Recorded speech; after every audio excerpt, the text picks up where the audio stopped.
The film begins with a child narrator recounting an event from 2 years ago in a town called Maybrook, Pennsylvania.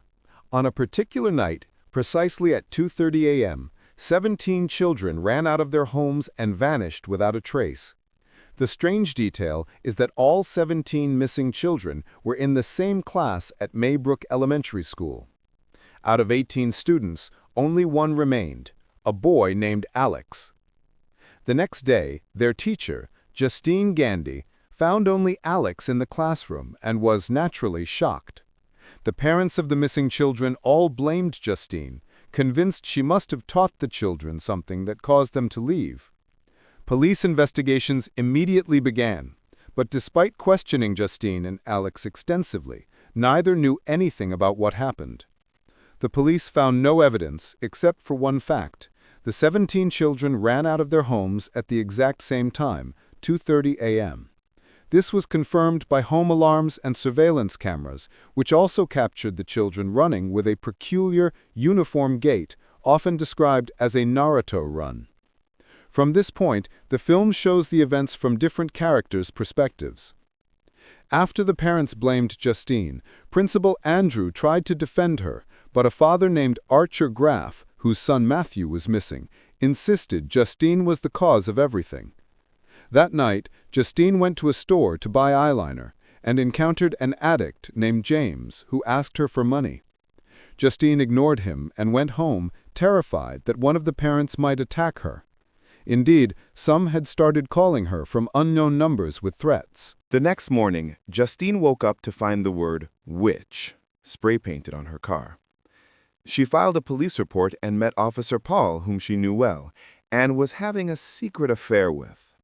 At school, Justine tried to speak with Alex, but Principal Andrew strictly forbade it. He explained that Alex, the sole survivor, had been exhausted by questioning and that with the parents pressuring the school, Justine should take a few days off to let things cool down. Justine reluctantly agreed but continued to monitor Alex from afar. One night, Justine went to a bar and met Officer Paul. They talked about the situation, and Justine was heavily intoxicated. They both drank, and they ended up spending the night together, which was not their first time, despite Paul being married to a woman named Donna, whom Justine knew.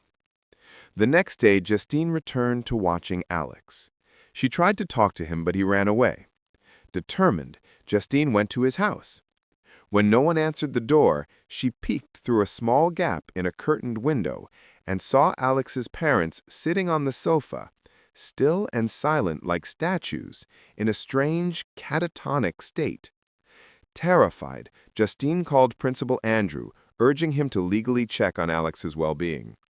That night, Justine sat in her car outside Alex's house. She briefly fell asleep. Suddenly, Alex's mother emerged, holding scissors and walking strangely. She quietly entered Justine's car and cut a small lock of Justine's hair while she slept, leaving without waking her. The story shifts to the perspective of Archer Graff.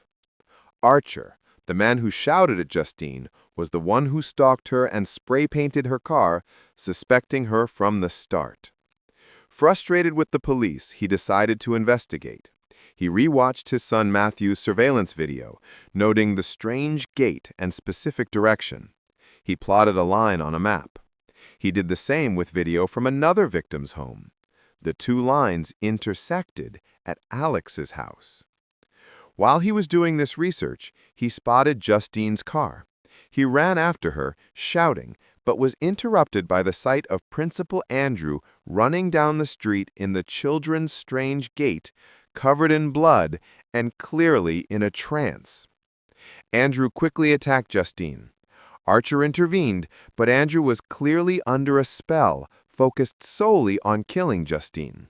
Justine managed to run and hide inside a convenience store with Andrew in pursuit. Archer and Justine struggled together to restrain Andrew, who was undeniably under a spell or charm. The scene cuts. Important note: during these events, both Justine and Archer experienced nightmares featuring a strange elderly woman who resembled a clown.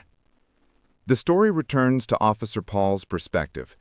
On the day Justine filed her report, Paul was on patrol and arrested the junkie, James.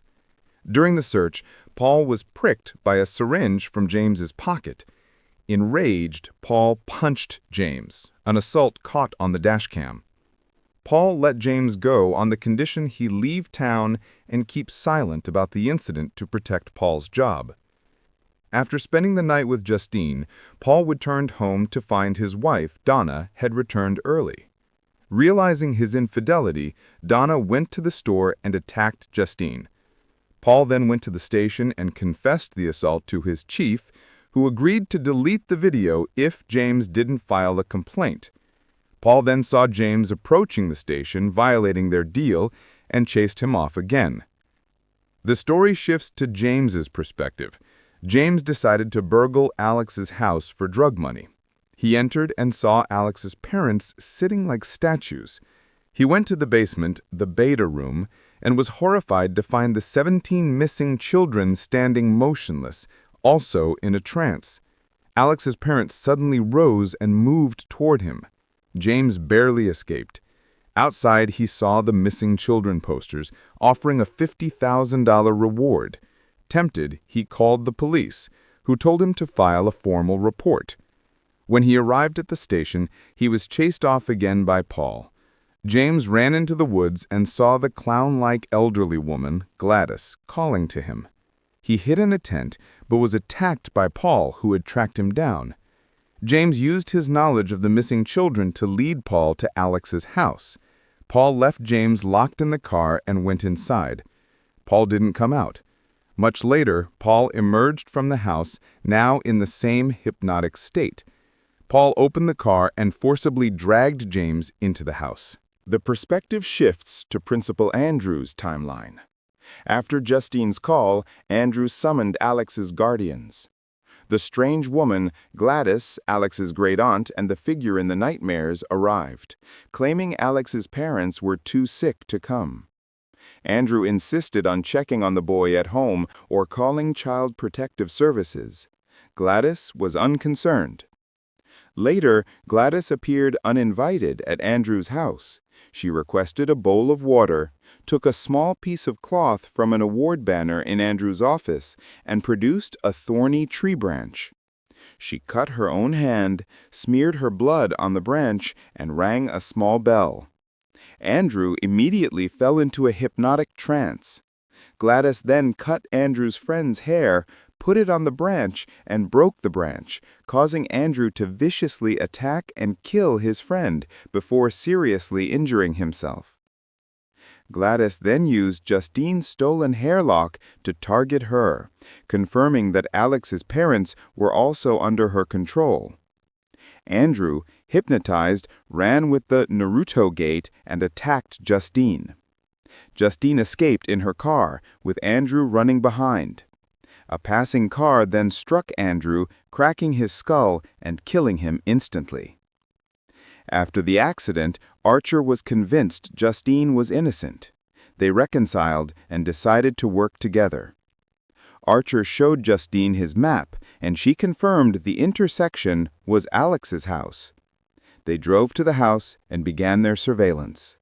All timelines now converge. Archer and Justine are outside.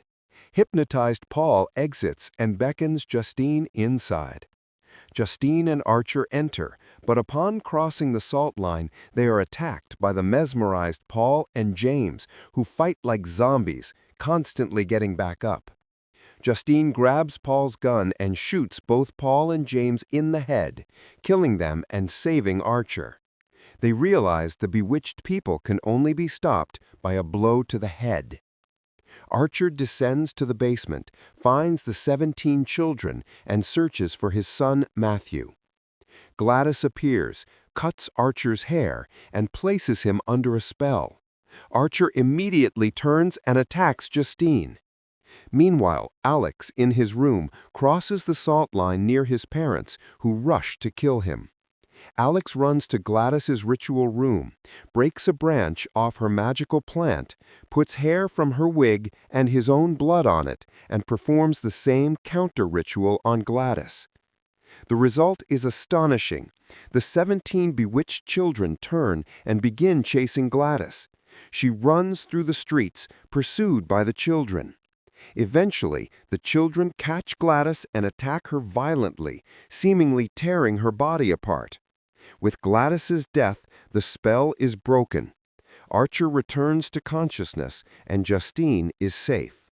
However, those under the spell for a prolonged period, the 17 children and Alex's parents, remain in a vegetative state. The film ends with the narrator stating that 2 years later, Alex's parents still cannot feed themselves and need constant care. Alex lives with a different, normal aunt. Some of the children have slowly started to recover and speak, suggesting a chance for healing.